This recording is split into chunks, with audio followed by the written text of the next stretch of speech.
Kalau informasi yang saya terima, baik itu imbal hasil dan juga dana pokok yang nggak bisa ditarik. Itu sebabnya maka mereka para lender ini langsung mengadu ke OJK gitu. OJK kemudian langsung memberikan audit gitu ya, melakukan audit.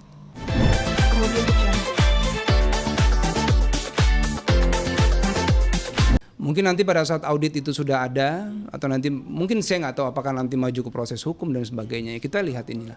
Yang jelas kalau verifikasi di awal kita sudah jelas dasar hukum menjalankan tugas sebagai brand ambassador adalah memang ada sebuah lembaga negara yang memberikan izin dan pengawasan yang secara jelas itu.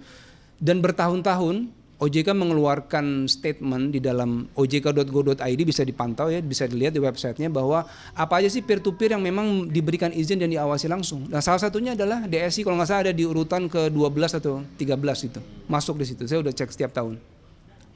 Maksudnya kan jadi BA tadi 2022 ya? Betul. Nah itu kan udah berlangsung sekitar kurang lebih 3 tahunan ya, dan Betul. ini baru terjadi di tahun 2025 gitu ya.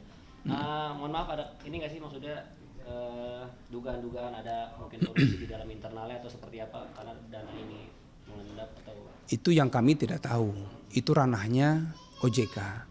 Makanya saya banyak sekali menyarankan pihak media silakan langsung bertanya ke OJK. Karena otoritasnya ada di pihak OJK untuk mengawasi. Nah sekarang juga kemarin saya sempat mempertanyakan adalah pengawasannya seperti apa sih yang dijalankan. Apa tidak ada early warning lah. Kalau memang ada sebuah tanda-tanda yang memang mengarah kepada hal yang sepertinya dalam tanda kutip kurang berjalan sesuai dengan aturan, OJK kan bisa bertindak gitu. Jadi pertanyaan Mas tadi dan media yang lain itu langsung aja silahkan bertanya kepada otoritas jasa keuangan yang sekarang sedang melakukan audit. Dan memang itu ranahnya ada di OJK. Seperti itu. Mas, kalau lender itu sama nasabah beda ya Mas?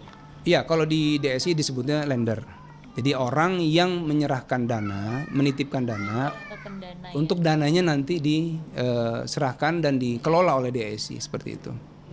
Iya, kurang. Buat apa? Buat apa? Dipindahin. Oh ya boleh. Oke. Anov bisa Nov? Boleh.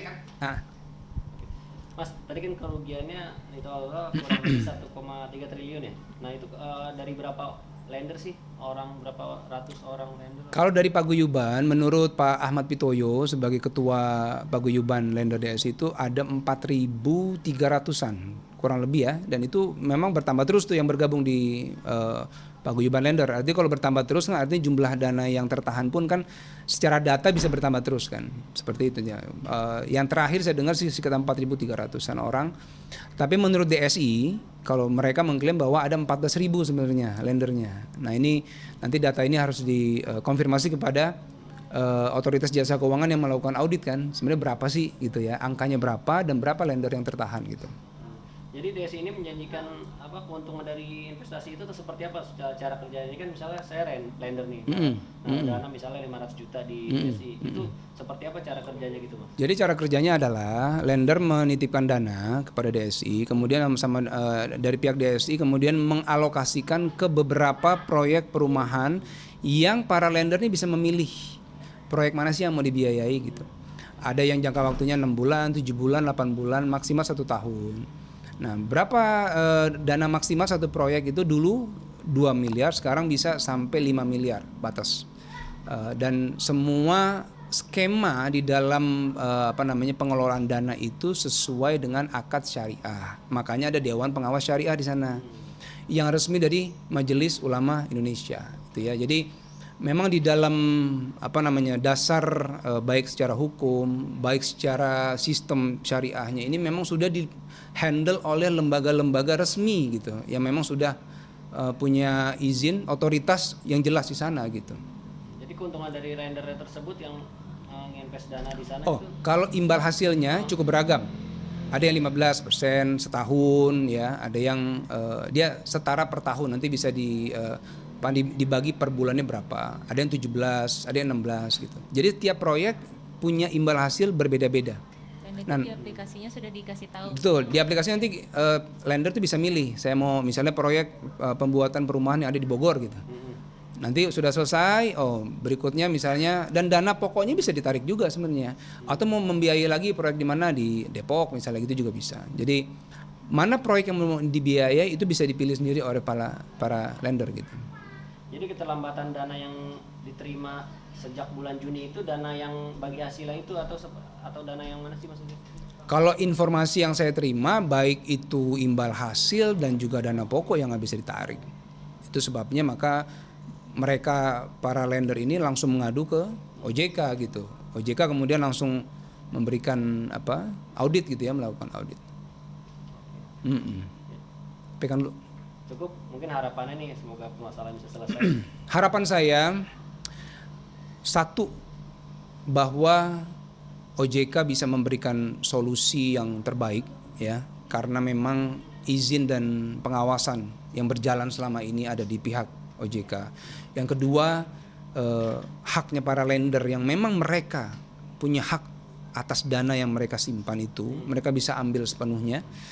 Ada yang mengatakan ke saya nggak apa-apa dana pokoknya aja, imbal hasilnya nggak usah. Ada juga yang sebagian mengatakan seperti itu. Ada yang bilang kita mau dana pokok dan imbal hasilnya. Apapun itu, kalau saya berharap pengembalian 100%.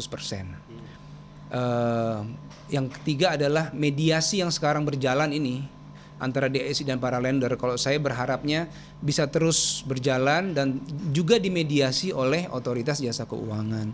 Kita berharap seperti itu supaya apa? Legalitasnya, kemudian proses demi proses yang berjalan ini bisa dipantau oleh sebuah lembaga negara yang resmi gitu. Sampai nanti penyelesaiannya bisa berjalan dengan baik. Sampai tuntas lah insya Allah. Kalau bisa jangan sampai naik ke proses hukum ya Mas ya. Jadi kalau saya tidak di ranah itu, ya saya hanya di ranah apa yang terbaik dan apa yang bisa mengembalikan haknya para lender itu sih. Kalau saya di ranah itu aja. tapi kalau hingga sekarang Mas Dude masih tercatat sebagai BA-nya DSI ya? Kalau sekarang sudah enggak, sudah enggak. Emang mengundurkan diri setelah permasalahan ini atau Memang kontraknya sudah selesai. Tapi saya juga bilang bahwa kalau masih jadi BA ataupun tidak jadi BA, kondisi semacam ini, posisi saya adalah harus membersamai para lender. Karena mereka yang saya melihat banyak mengalami kesulitan karena masalah ini, ada yang all in, jadi mereka memasukkan semua dana tabungannya ke sana gitu. Dan itu kemarin di beberapa podcast dan juga di preskon mereka sudah menyampaikan itu. Makanya menurut saya yang saya ingin suarakan adalah agar lembaga-lembaga resmi kemudian yang terlibat baik DSI dan sebagainya, yuk sama-sama nih ini harus diberesin nih. Ada ribuan orang yang nunggu nih. Mudah-mudahan Allah kasih kemudahan bisa tuntas semua, insya Allah gitu. Kalau Mas Dude sendiri sudah tidak menjadi BA-nya DSI sejak kapan Mas? Ya Agustus ya, Juli Agustus lah ya. Oke. Ya, oke.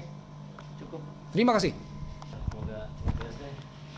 Banyak juga ya. Lender ya. Disebutnya lender kan ya, kalau itu bukan nasabah ya. Ya kalau bank kan dia kan ingin membedakan dengan bank kan. Sebenarnya sih nasabah juga. Cuma ini 4.000. Kalau DSI bilang 14.000. Kemarin udah ada pengembalian. Kita lihat proses. Tapi kalau OJK yang langsung lebih cepat proses. Itu kan yang dituntut orang kan sebenarnya. Kita berharap sebenarnya OJK bukan audit umum lagi, masuk ke audit khusus nih sekarang. Nah akhir bulan ini baru keluar nih hasilnya apa. Nanti boleh tanya tuh ke pihak OJK. Keluarnya akhir bulan ini berarti akhir tahun. Jadi akhir bulan tanggal 31 inilah akhir dari audit khusus. Saya dapat info dari Pak Pitoyo, Ketua Paguyuban.